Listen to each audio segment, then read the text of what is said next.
네, 그러면 트럼프 대통령의 기자회견을 바탕으로 협상 결렬의 배경 그리고 협상 전에 나선 이 북미 양 정상의 진짜 속내는 뭐였을지 분석해 보도록 하겠습니다. 자, 김연경 MBC 북한 전문 기자 또 박인희 이화여대 국제학부 교수와 함께하겠습니다. 어서 오세요. 자, 두 분께 공통적인 질문을 1번으로 먼저 드리겠습니다. 자, 이번 회담의 결렬 무엇이 쟁점이었는지 쟁점을 놓고서 한번 분석을 해볼까요? 먼저 김연경 기자. 이거는 밝힌 대로 영변 플러스 알파 그리고 그 상응 조치 간의 그 간극이 상당히 컸다고 할 수가 있겠습니다. 네. 어떻게 보면은 합의문의 빈칸이 너무 커 있었는데 그걸 극복을 하지 못했다고 할 수 있을 텐데요. 잠깐만요, 김연경 기자. 일단 이 사진을 먼저 좀 설명을 하고 이 대화를 좀 이어나가겠습니다. 네, 이 사진은 협상이 결렬되고 난 뒤에 트럼프 대통령이 먼저 떠났거든요. 그렇죠. 네, 떠나면서 마지막으로 악수를 하는 장면을 사라 샌더스 대변인이 찍어서 트위터에 올린 내용이라고 하는 거죠. 네. 예. 근데 뭐 협상장을 박차고 나가는 분위기는 아니었다.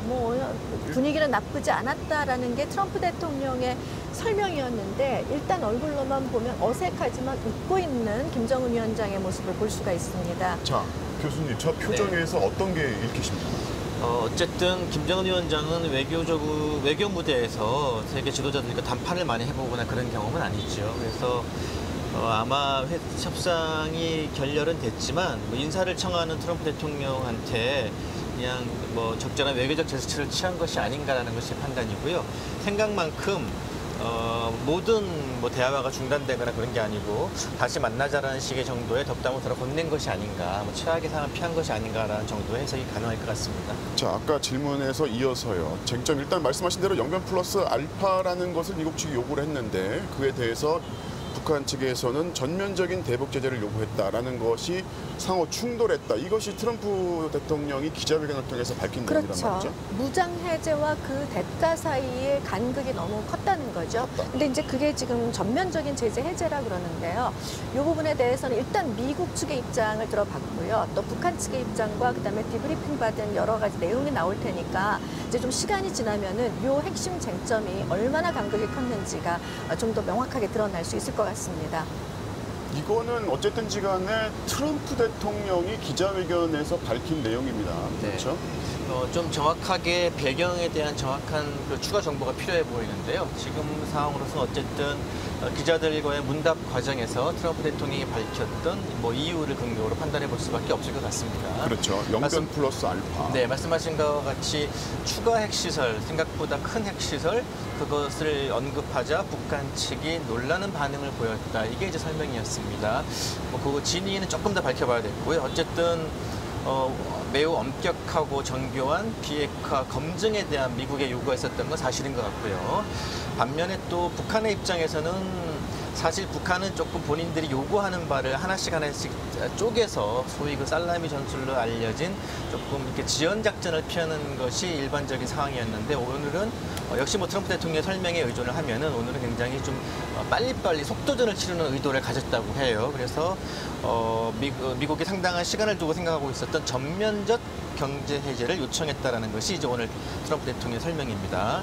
근데 이제 문제는 계속 우리가 짚고 있습니다만은 작년 11월 중간선거 이후에 의회를 장악한 민주당이 등장을 했고 아주 꼼꼼하고 정교한 대북 협상을 요청하고 있는 상황에서 트럼프 대통령의 표현을 빌리자면은 조급증을 내고 있는 북한을 상대로 해서 합의를 하고 서명을 하는 것이 아마 트럼프 대통령에게는 큰 부담이 되지 않았을까. 그리고 또 북한은 입장에서는 이렇게 큰 준비를 하고 왔는데 본인들이 요구하고 있는 제재 해제의 수준이 기대 수준에 미치지 못하는 것에 대한 불만 이런 것들이 충돌된 것으로 해석이 됩니다. 자, 제가 궁금해지는 건 이런 겁니다. 지금 양 정상이 만나기 전에요. 보통 이제 정상회담이라는 것이 실무선에서 어느 정도 다 다져놓고 통상적으로 정상들은 와서 사인만 하는 게 보통 통상적인 정상회담이란 말이죠. 그렇죠. 하지만은 이번에는 어쨌든 비건 김혁철 라인이 일찌감치 와서 이 대화는 굉장히 오래된 대화란 말이죠. 가서 실무 협상을 다 다져놓고 물론 이번에는 톱다운 방식이라 이른바 위에서 최종적으로 결정을 해야지만 사인 가능한 방식이지만은 지금 트럼프 대통령이 언급한 영변 플러스 알파라는 게 있었고 북한에서는 전면적인 대북 제재를 요구했다.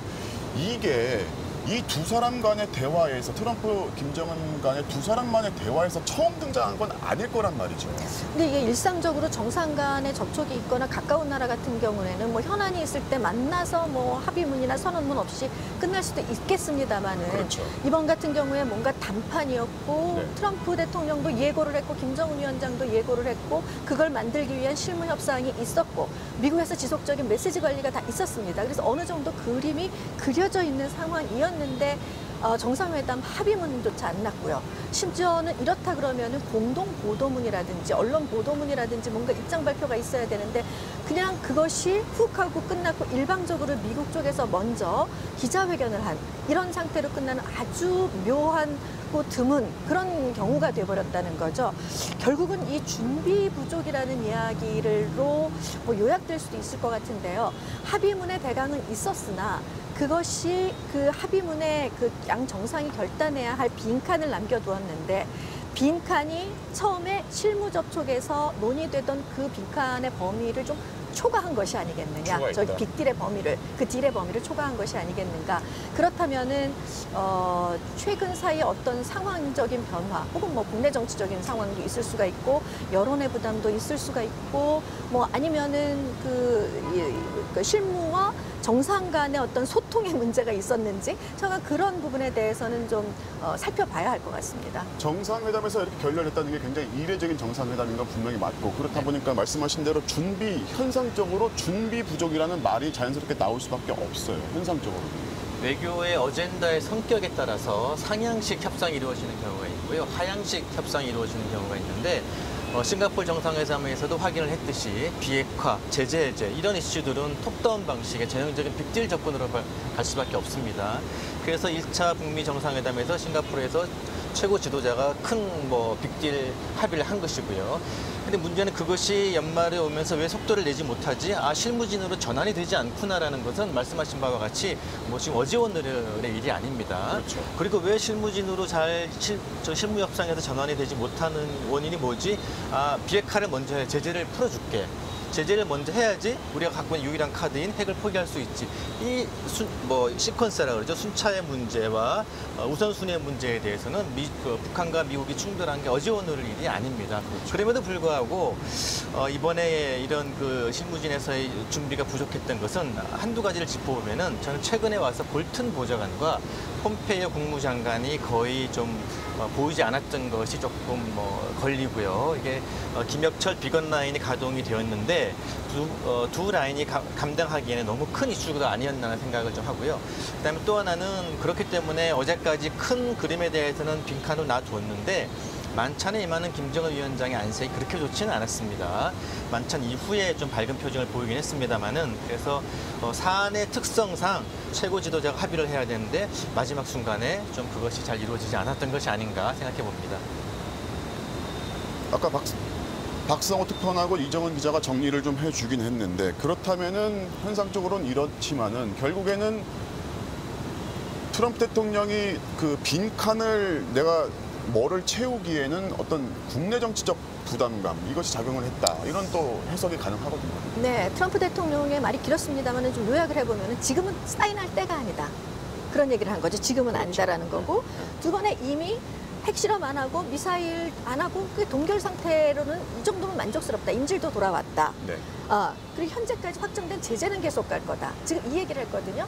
그렇다 그러면은 관심과 동력이 미국에선 현저히 떨어졌고 여기에서 인도 파키스탄 분쟁이나 베네수엘라 문제 등을 이야기를 했는데 네. 멕시코 장벽뿐만 아니라 그렇죠. 많은 그 관심사 자체가 약간은 다른 데로 돌아가서 우선순위에서 지금 밀려나지 않았는가. 그 국내적인 정치적인 그런 요인들도 상당하다고 볼 수 있겠죠. 알겠습니다. 대담은 잠시 뒤에 계속 이어가기로 하고요. 준비한 리포트 몇 가지 더 보겠습니다.